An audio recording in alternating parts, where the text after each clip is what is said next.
vai passar aqui na frente, que se você não tiver Bíblia, não tem problema, você vai ler aqui, mas se você tiver a Bíblia, abre a sua Bíblia, acompanha aí.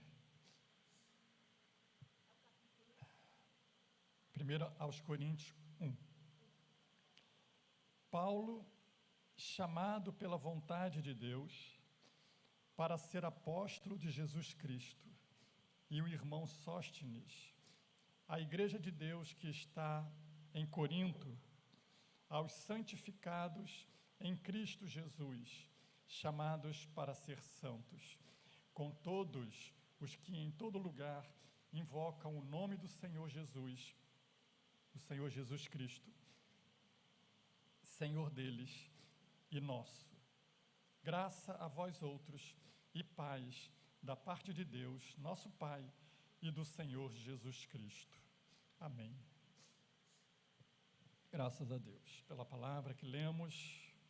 Quero ser breve aqui nessa meditação, e esse é o meu desafio, ser breve.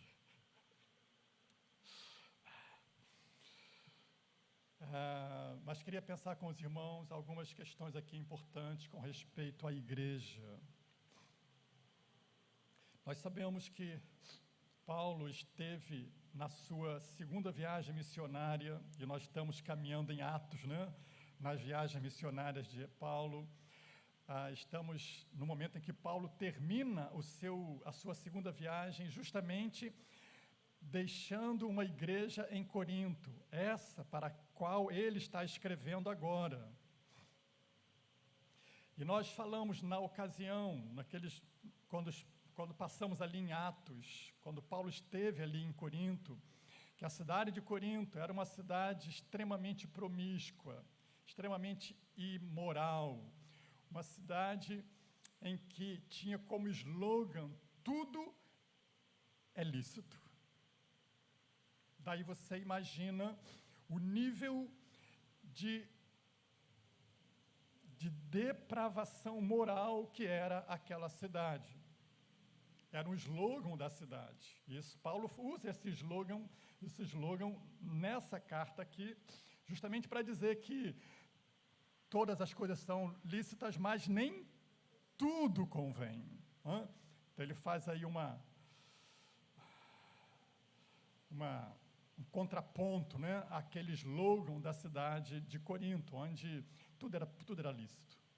Basta dizer que Corinto tinha o maior templo da Ásia, dedicado a uma suposta divindade chamada Afrodite, a deusa do amor.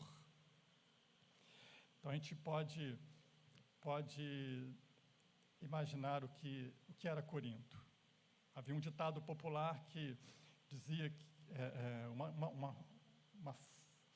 uma forma de se referir à prostituição, que era corintianizar. Era um sinônimo para as imoralidades sexuais que eram praticadas naquela cidade. De modo que Paulo deixa uma igreja ali. A igreja de Corinto, né? Essa a quem ele está escrevendo aqui agora, que nós lemos aqui o início dessa epístola. Qual era o problema dessa igreja? Ou quais eram os problemas dessa igreja? Nós dissemos hoje pela manhã, Corinto era uma cidade, era uma igreja que poderíamos dizer que tinham todos os problemas possíveis a uma igreja.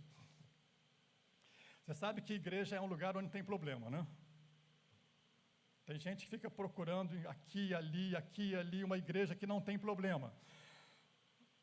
Bem, ele não vai encontrar em lugar nenhum, porque a igreja tem problema, onde tem gente tem problemas. Gente que está buscando crescer, aprender e deixar ser trabalhado por Deus nesses problemas. E era assim que estava acontecendo em Corinto. Mas o problema de Corinto é que os crentes de Corinto não estavam querendo ser tratados por Deus naquilo que eles estavam enfrentando. Nós falamos hoje pela manhã que um dos grandes problemas da igreja de Corinto era a falta de unidade. Era a falta de unidade. E um outro problema que também afligia a igreja de Corinto era justamente a imoralidade. O que estava acontecendo? A influência de uma sociedade, a influência de uma cidade minando o comportamento e as atitudes dos membros daquela igreja que estavam ali para fazerem a diferença e que não estavam fazendo essa diferença.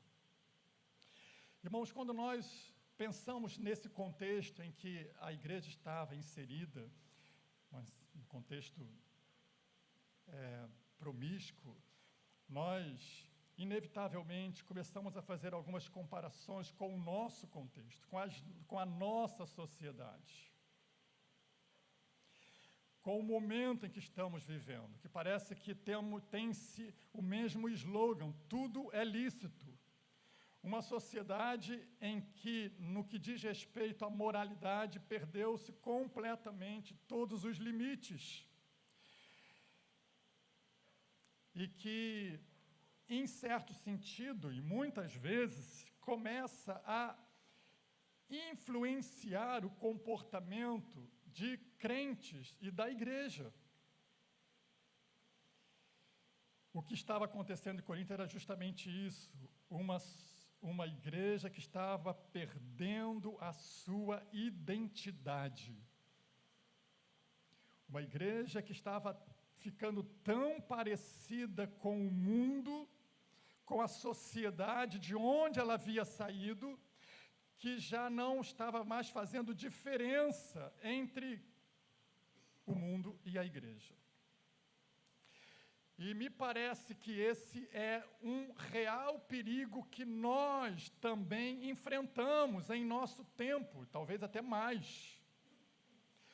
Qual o perigo? O perigo da influência dos princípios, dos valores e do comportamento de um mundo que se corrompe cada vez mais, influenciar os nossos princípios, os nossos comportamentos, a nossa vida de igreja. Portanto, eu digo que esse é um perigo real também para nós. E aí, Paulo está escrevendo para essa igreja. Começando a escrever para essa igreja, Paulo está chamando esta igreja para repensar a sua identidade, para repensar quem ela é, para repensar o que é a igreja. E é isso que eu quero pensar rapidamente aqui com os irmãos, a partir desse texto que lemos, do que é a igreja. Do que é a igreja? Quem somos nós? Você está aqui hoje, grande maioria aqui, talvez a grande maioria, é membro da igreja. E a gente costuma dizer, e é importante que se reafirme isso, que igreja não é o templo, é onde nós nos reunimos. Isso parece óbvio, né? E é óbvio. Embora a gente diga, eu vou à igreja, logo mais eu vou à igreja. Quem que foi à igreja hoje? A gente se referindo a um templo, mas na essência da palavra, a igreja é cada um de nós. Amém? É você em Cristo. Nós somos essa igreja. E o perigo somos nós que corremos. E Paulo vai dizer então para aqueles crentes, vai chamá-los a pensar na sua identidade, quem eles são, mostrar a eles quem é ou o que é a igreja, qual a natureza dessa igreja e o que Deus espera dessa igreja. E esses 3 pontos eu quero abordar com os irmãos aqui nessa noite. O que é a igreja, qual a natureza da igreja e o que Deus espera da sua igreja. Amém? Em primeiro lugar, Paulo vai dizer para aqueles crentes de Corintos e também para nós que, respondendo à pergunta, o que é a igreja, Paulo vai dizer que a igreja é uma propriedade de Deus. Igreja é uma propriedade de Deus. Primeiro, verso 2, Paulo faz essa afirmação direta, a igreja de Deus. A igreja de Deus. De quem é a igreja? De Deus. Bem, já dissemos que a igreja somos nós. Amém? Você pode afirmar e dizer de si mesmo: eu sou de Deus. Eu pertenço a Deus. Não é para você responder como quem responde, é para você pode afirmar isso. Eu pertenço a Deus. Deus é o meu dono. Deus é o dono da minha vida. Amém? Paulo diz que a igreja tem um dono. Quem é o dono? Deus. Não são os homens, não são os pastores, não são os líderes, não são os bispos, não são os apóstolos. Não, Deus, a igreja tem um dono. E esse dono é Deus. Deus é o dono da igreja, das vidas. Você é dele. Já tem essa certeza que você é dele? Amém, glória a Deus. E é preciso que tenhamos essa certeza. Eu sou de Deus. E quando eu digo eu sou de Deus, eu estou dizendo, eu não sou deste mundo. Porque não tem como ser de dois ao mesmo tempo. Ou eu entendo que eu sou de Deus e não sou deste mundo, ou eu vou continuar sendo deste mundo. Então Paulo vai dizer, respondendo essa primeira pergunta, o que é a igreja? A igreja é uma propriedade de Deus. Ele começa no verso 1 dizendo, Paulo, chamado pela vontade de Deus para ser apóstolo de Jesus Cristo, e o irmão Sóstenes, a igreja de Deus. Ela é de Deus porque Ele a comprou com o seu próprio sangue. Atos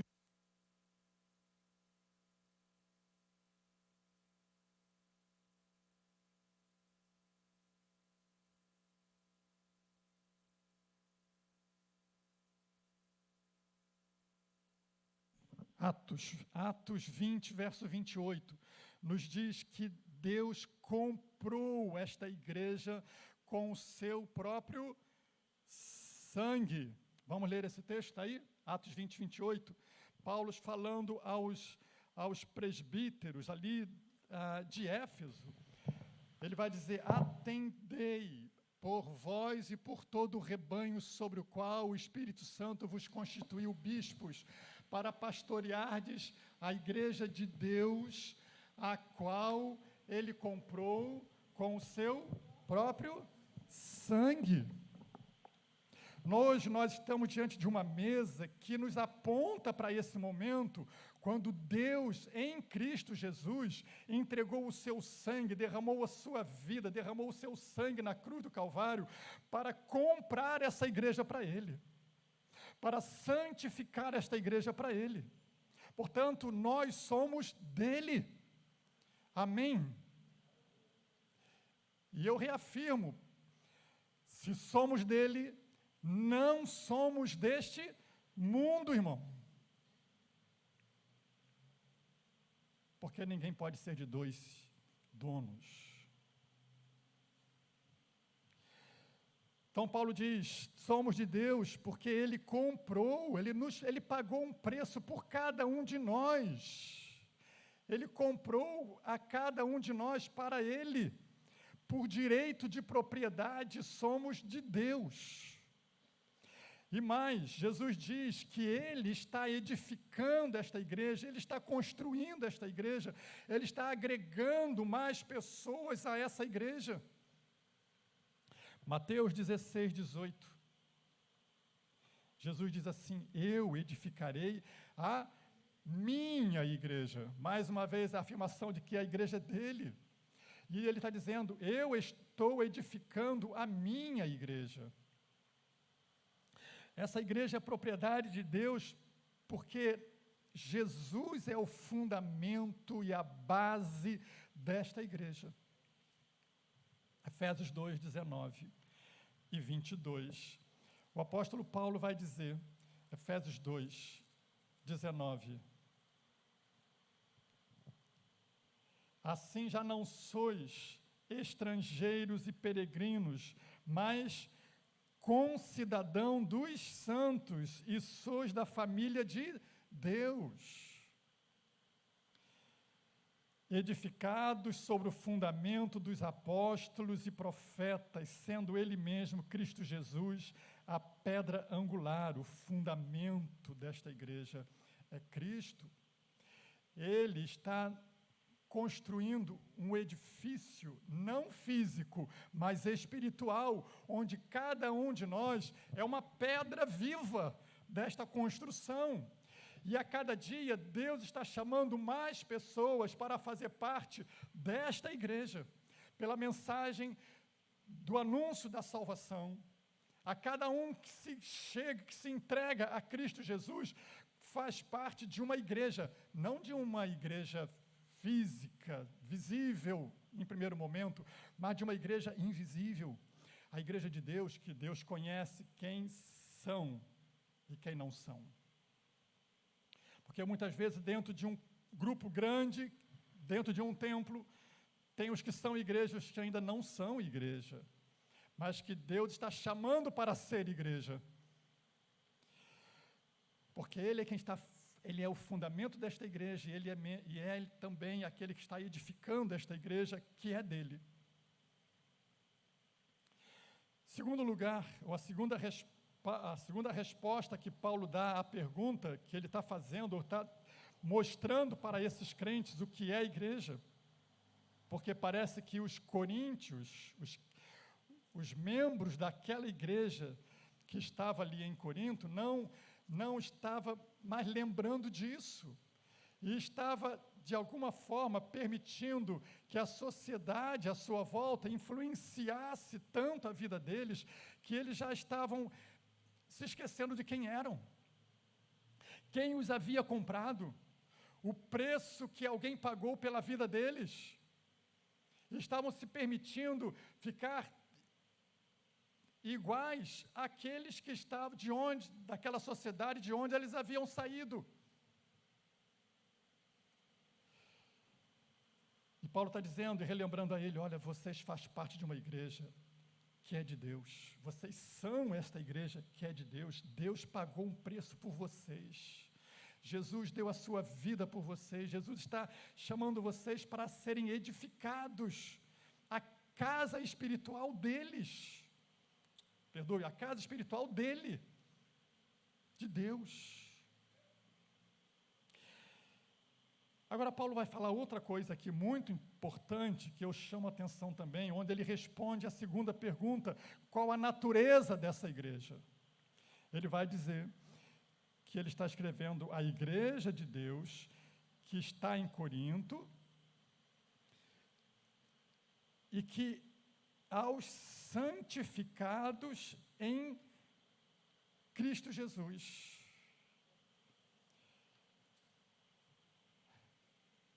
Paulo está mostrando a natureza desta igreja, a nova natureza que esses crentes em Cristo agora têm. É uma natureza santa. Aqueles que foram santificados em Cristo. Se você um dia entregou sua vida a Cristo, e você entende que você é esta igreja de Cristo, isso significa que Deus fez uma obra, uma mudança dentro de você, gerando dentro de nós uma nova natureza. Por isso Paulo vai escrever aos Coríntios também, na segunda carta, no capítulo 5, verso 17, que agora em Cristo nós somos uma nova criatura, ou uma nova criação. Temos em Cristo uma nova natureza. Se antes a natureza do mundo, nos inclinava para as coisas do mundo, para as coisas imorais de uma sociedade que se corrompe. Agora, essa nova natureza em Cristo, ela nos chama a nos inclinarmos à santidade. Porque a nova natureza em Cristo é santa. Então, Paulo responde, sabe qual é a natureza da igreja? Santa. Ela é santa. Santo quer dizer separado. Alguém que foi tirado do meio e colocado à parte. Deus nos chamou, irmãos, deste mundo que está corrompido e se corrompendo cada vez mais. Você tem dúvida disso? De que esse mundo está indo de mal a pior? Você já se atentou para isso? Que esse mundo está indo de mal a pior, os seus valores, os seus princípios, a sua moral. Me lembro da minha avó. Os antigos tinham os ditados, né, assim, meio engraçados, mas ao mesmo tempo muito profundos, né? Ela dizia assim, a vergonha ficou verde, e o boi comeu. A vergonha ficou verde e o boi comeu. Minha avó, eu era criança, ela falava isso, quando ela observava, naquela época já, irmãos, naquela época. Só que a gente vai se acostumando com a imoralidade, e a gente já não vai percebendo quanto vivemos numa sociedade indecente, imoral, promíscua, tanto quanto, ou mais, que a própria Corinto.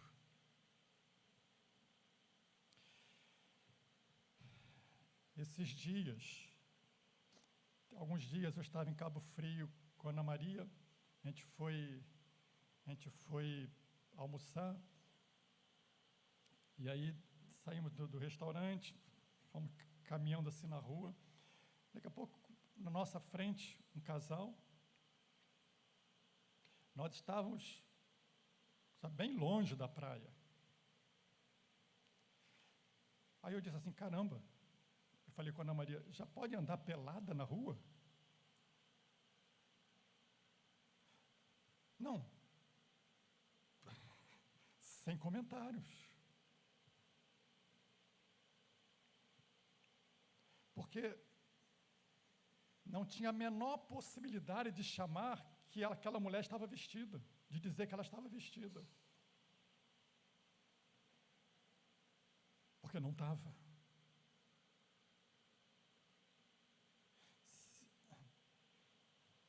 Eu digo, onde nós vamos parar, né? Isso é só um exemplo, Onde nós vamos parar? Paulo vai dizer, escrevendo aos Coríntios, porque esse era o problema da igreja de Corinto. Os crentes estavam perdendo a noção do que era moral, decência, pudor.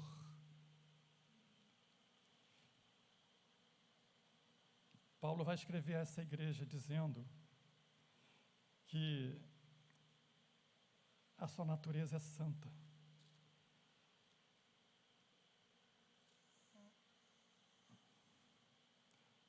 Ela está em Cristo. O verso aí que nós lemos mesmo. Ela está em Cristo, santificados em Cristo.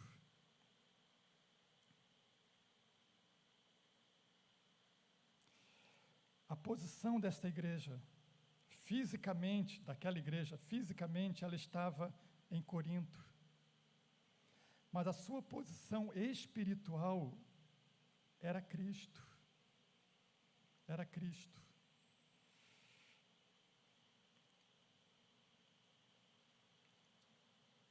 Sim, o texto que me veio à mente eu queria ler. Colossenses. Colossenses, Paulo vai dizer que Deus nos transportou. Colossenses 1:13. Ele nos libertou do império das trevas e nos transportou para o reino do Filho do seu amor. Ela é santa, essa igreja é santa porque ela foi santificada em Cristo. Ela é santa porque a sua posição é em Cristo. E porque essa igreja veio lá do império das trevas, do império deste mundo, que jaz no maligno. Ele vai dizer, Deus, Cristo, Deus nos transportou, nos libertou do império das trevas e nos transportou para o reino do Filho do seu amor,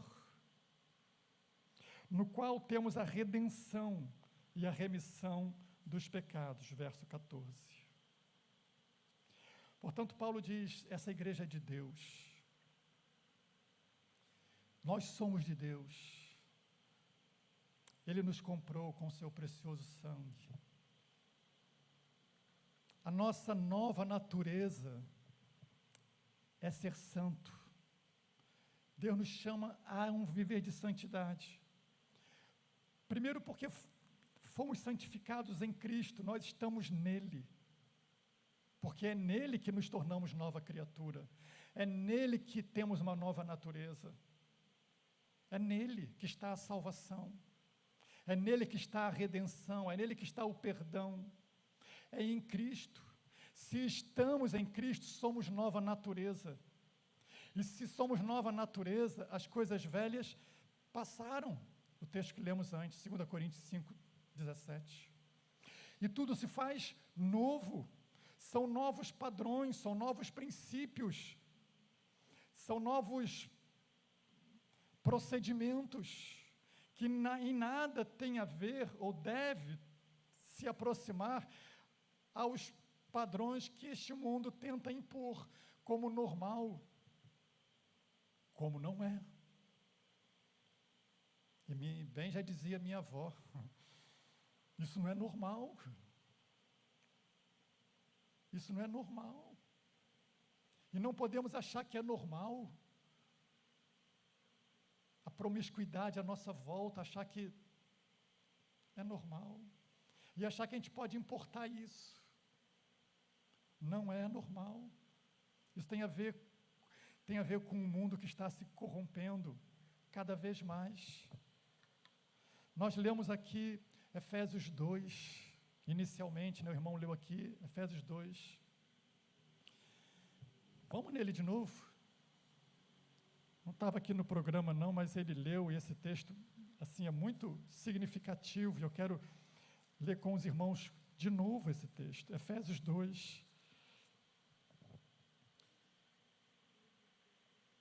Ele nos deu vida, falando de Jesus, de Deus, né? Ele nos deu vida, estando vós, Ele vos deu vida, estando vós mortos em delitos e pecados. Assim está o mundo sem Deus, mortos em delitos e em pecados.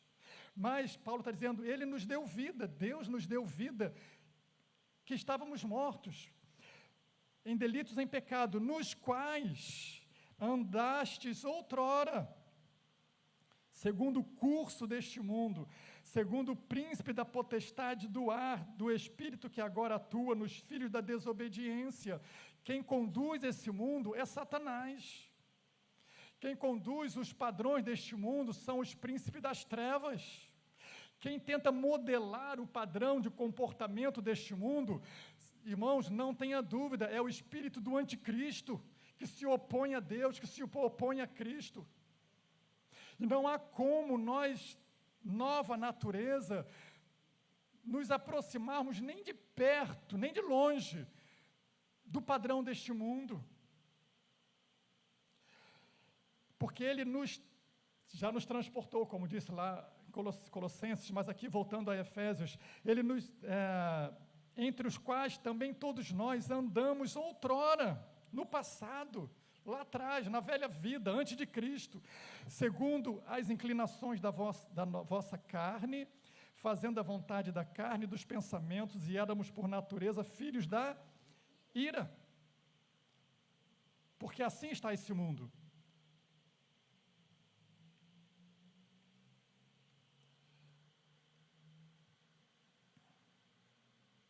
Como também os demais.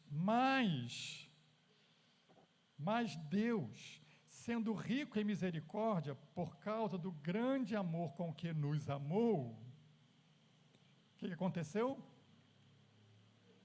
E estando nós mortos em nossos delitos, Ele nos deu vida, juntamente com Cristo, porque é em Cristo que temos a vida, é em Cristo que temos a redenção, é em Cristo que somos nova natureza, Ele nos deu vida em Cristo. Pela graça sois salvos. E juntamente com Ele nos ressuscitou e nos fez assentar nos lugares celestiais em Cristo Jesus. É a nossa posição. Paulo está dizendo para a igreja de Corinto, para os crentes de Corinto: olha, vocês já foram santificados em Cristo. Vocês estão em Cristo. Geograficamente, vocês estão em Corinto. Geograficamente, nós estamos aqui em Araruama, nesse templo, nesse espaço. Mas, espiritualmente, a posição do salvo da igreja é em Cristo. Amém? E para fechar aqui, Paulo responde a terceira pergunta, hipotética, né, dos crentes ali de Corinto. Ele vai dizer o que Deus espera deles, o que Deus espera da igreja, o que Deus espera de nós. Já que a igreja é dele, já que ele santificou a sua igreja, já que ele separou a sua igreja, é óbvio, ele espera de nós que nós andemos em santidade. Porque em Cristo fomos separados, em Cristo fomos santificados, estamos nele.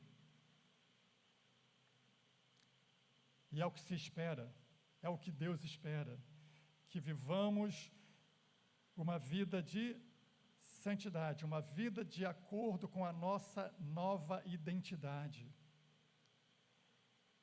Que vivamos uma vida de acordo com a nossa nova posição. De acordo com quem nós somos agora, e não o que éramos antes.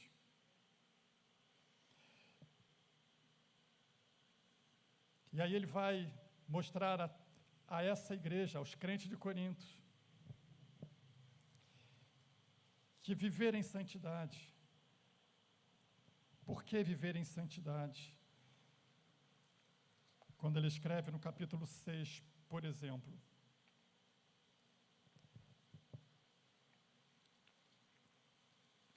vou ler antes aqui, capítulo 3, verso 16. 1 Coríntios 3,16.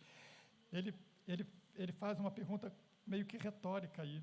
Não sabeis que sois santuário de Deus e que o Espírito de Deus habita em vós?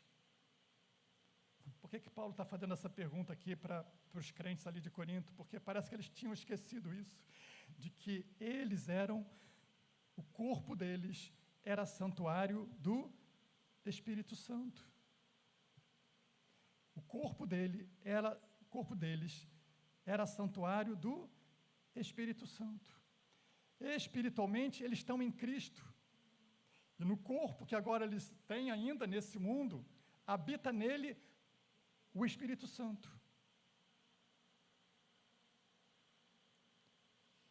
Capítulo 6 de Coríntios, Paulo vai dizer, verso 15: não sabeis que os vossos corpos são membros de Cristo?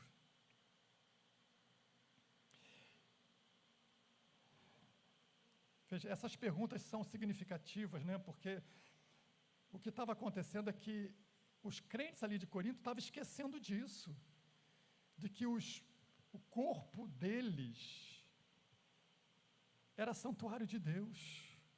E sabe que às vezes eu penso que muitos crentes esquecem disso.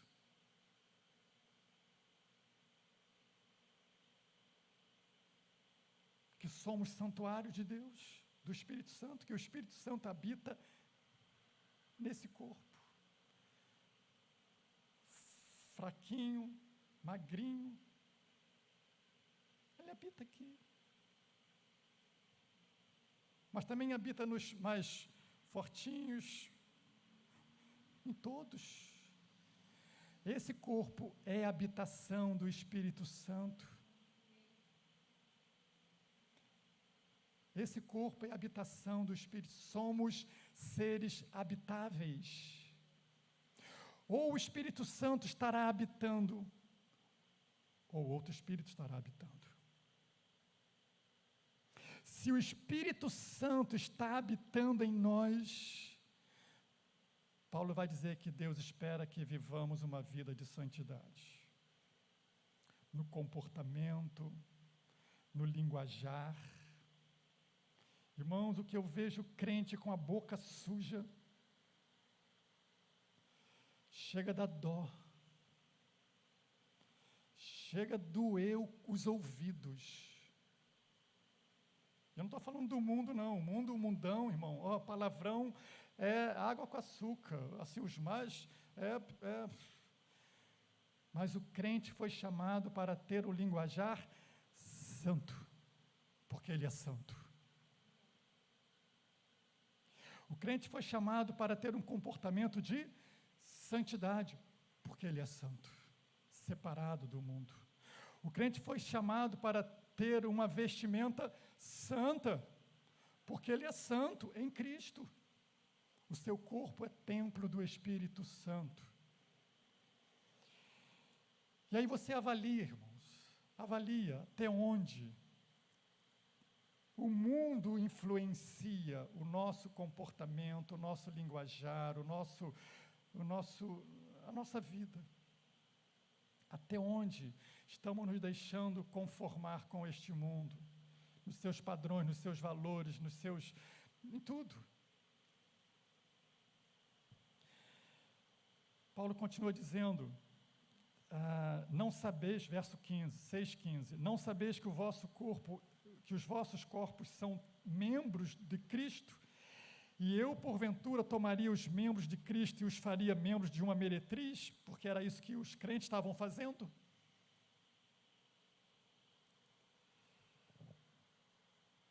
Absolutamente não. E ele vai falar aí das relações sexuais impuras, impróprias para o crente. Deus nos chamou à santidade. O sexo é uma bênção na vida do homem e da mulher, e Deus deu isso, é um presente. Mas eu disse certa vez para um casal, sexo é um presente de casamento. É um presente que se abre depois do casamento. Falar isso na sociedade, irmão, é um absurdo, mas muitas vezes tem sido absurdo para muitos crentes. Que isso, pastor? Fora disso, é unir-se a uma meretriz, é unir-se a prostituição, é pecado que desonra a Deus, desonra o corpo, entristece o Espírito Santo e peca gravemente. Irmãos, todo pecado, é verdade. Outro dia eu falei, você acha que tem pecadinho e pecadão? E eu disse, tem. Tem gente que diz que não, né? Tudo é pecado, não tem pecadinho, tem. Há pecados e pecados. E eu digo, afirmo como convicção bíblica, os pecados na área da moralidade são mais graves. Traz consequências mais danosas. Não que os demais não sejam graves nem danosos, mas aqueles que envolvem a moralidade, especialmente na área sexual, são gravíssimos. se alguns abrem brechas para Satanás agir, esses abrem portas, escancaram portas para Satanás entrar e destruir. Por isso Paulo vai bater duro nessa tecla, porque a igreja de Corinto, os crentes de Corinto, não estavam percebendo isso e estavam se entregando às imoralidades. E o pior, não estavam sequer se dando conta de que isso estava desagradando a Deus.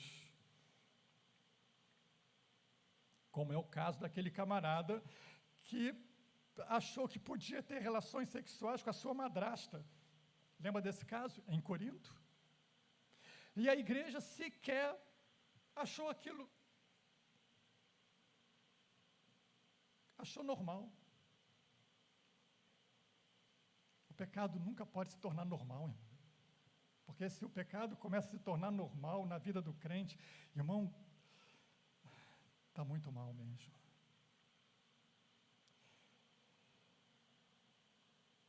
O que é a igreja? A igreja é propriedade de Deus. Você, eu, nós, somos propriedade de um Deus que nos comprou com seu precioso sangue. Ele nos comprou desse mundo. Não somos mais dele. Não temos que importar as coisas dele, não precisamos. Não convém.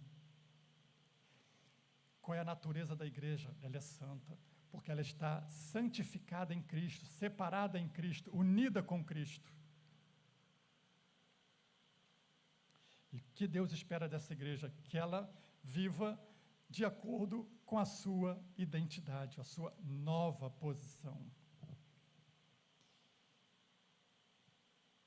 Quando Paulo escreve para essa igreja, no capítulo 11, o texto que nós costumeiramente lemos no dia da ceia, no momento da ceia, Paulo está dizendo, porque aqueles crentes não estavam atentando para o que era nocivo na vida da igreja, na vida dos crentes, e porque não estavam atentando para isso, e estavam malbaratando a sua participação nas próprias ceias. Paulo vai dizer que por causa disso, entre eles estava havendo muitos fracos, doentes e muitos que dormem. Quando Paulo nos orienta a esse momento de ceia, quando ele chama a igreja a repensar esse momento da ceia, no capítulo 11, ele chama essa igreja também, porque esse também era um outro problema dessa igreja, né? Ele chama a reflexão, dizendo o seguinte, olha, examine-se cada um a si mesmo, não só no momento da ceia, mas da vida, Então, participa da ceia com temor a Deus, porque era o que estava faltando àqueles crentes, no que dizia respeito também à ceia, a esse momento que nós aqui estamos celebrando hoje. Leia o capítulo 11 todo de 1 Coríntios, que você vai ver que estava uma bagunça, a ceia era uma bagunça naquela igreja, era uma desordem total, era um desrespeito, um desamor total, misericórdia. E Paulo vai dizer, por que isso acontece? Porque isso acontece, há muitos fracos, há muitos doentes e muitos que morrem, porque o que dorme ali é isso. Paulo está dizendo, olha, vocês estão sendo, Satanás está entrando por causa do pecado, da brecha, que se escancara, ele está entrando, está fazendo o estrago. A Bíblia diz, sim, irmãos, que o diabo não nos toca. 1 João 5,9. Nós somos de Deus e o diabo não nos toca. Você já me ouviu falar isso algumas vezes, você já leu isso algumas vezes, certamente. Amém? Mas preste atenção nisso, isso não é uma verdade absoluta, no sentido de que, em momento algum, isso não possa vir a acontecer. porque isso pode vir a acontecer quando se abre brecha, quando se dá legalidade para Satanás agir. Entende? Por isso Paulo nos chama a exame constante, a confissão constante, a reflexão constante. Como é que está a minha vida? Como é que eu estou? Como eu estou me vendo? Porque o pecado acaba por abrir oportunidades para Satanás fazer o que ele quer fazer, matar, roubar e destruir. E eu falo isso com temor no meu coração. E é o que precisamos ter, temor a Deus. Temor a Deus. Não estou dizendo que temos que ter medo de Deus, mas temos que ter temor a Deus.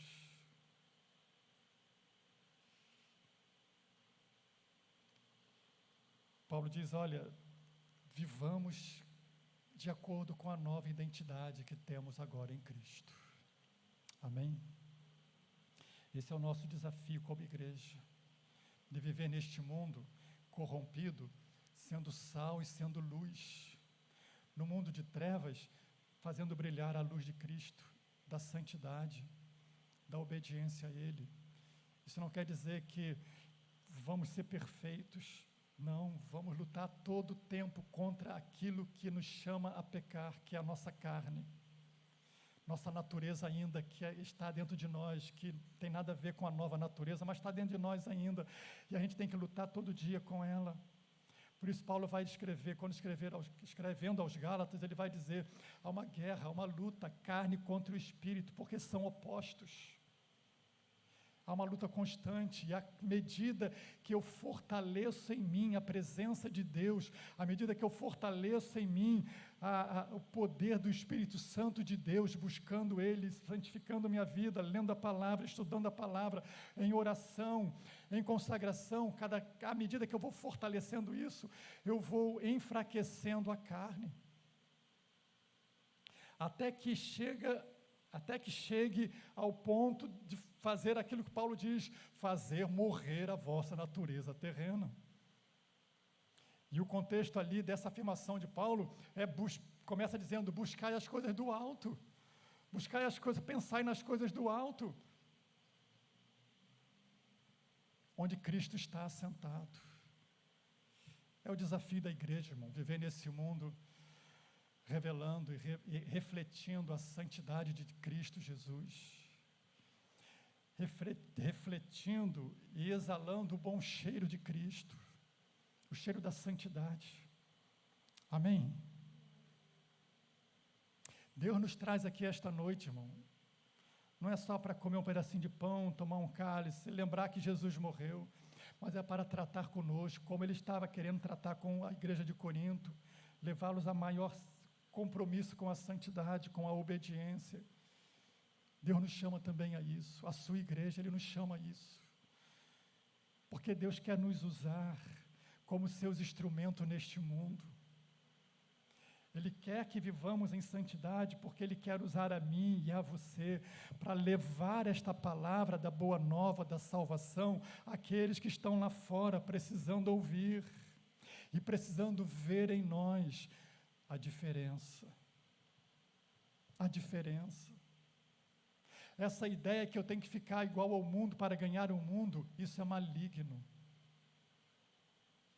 O crente atrai pela santidade da sua vida, pela pureza do seu comportamento, atrai por linguajar sadio. Eu não preciso falar igual a eles para conquistar eles, eu não preciso viver igual, ao contrário. Ao contrário, eu tenho que mostrar a diferença e mostrar para ele que aqui dentro tem alguém muito especial que ele precisa conhecer ainda. É isso que Deus espera da sua igreja. Ele quer usar a mim, Ele quer usar a você. Todos, pequenos ou grandes. Deus não... Deus não busca vasos grandes para Ele usar. Ele busca vasos limpos para Ele usar. Não importa o tamanho. Ah, pastor, eu sou tão... Ele não está buscando que você seja, não, grande, uma grande pessoa, um grande, bem. Não, Ele quer usar vasos limpos. Eu não sei nem falar direito, pastor. Não importa, viva uma vida de santidade, que Deus vai usar você. Eu não tenho conhecimento, muitos conhecimentos, não tem problema. Busque esse conhecimento, mas mesmo assim, viva uma santidade, que Deus vai usar você. Porque Ele quer usar vasos limpos. Ele só precisa que o vaso esteja limpo. Não precisa ser grande, basta ser limpo. E eu quero ser esse vaso limpo. Eu gostaria muito que todos nós fôssemos, e Deus muito mais, vasos limpos para Ele usar. Temos um desafio diante de nós, levar essa mensagem lá fora. Amém? E lá fora exalar o bom cheiro de Cristo. Quero fechar aqui contando uma história de uma cidade onde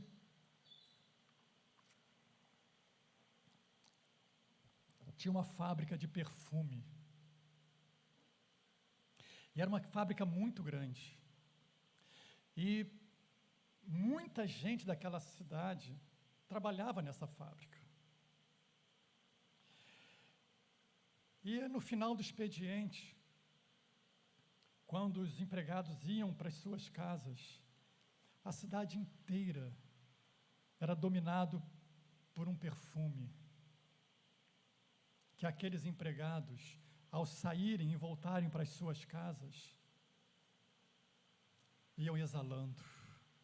Depois de passar o dia inteiro fabricando os perfumes, ao saírem e voltarem para as suas casas, aquela cidade ficava cheia de um aroma agradável daqueles perfumes. Ah, que a gente saia daqui hoje, irmão,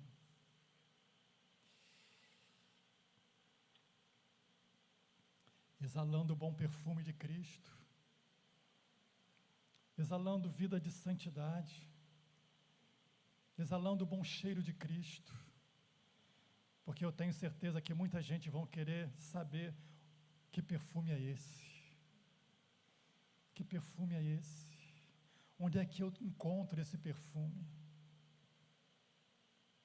E você vai saber dizer que perfume é esse e onde ele encontra esse perfume.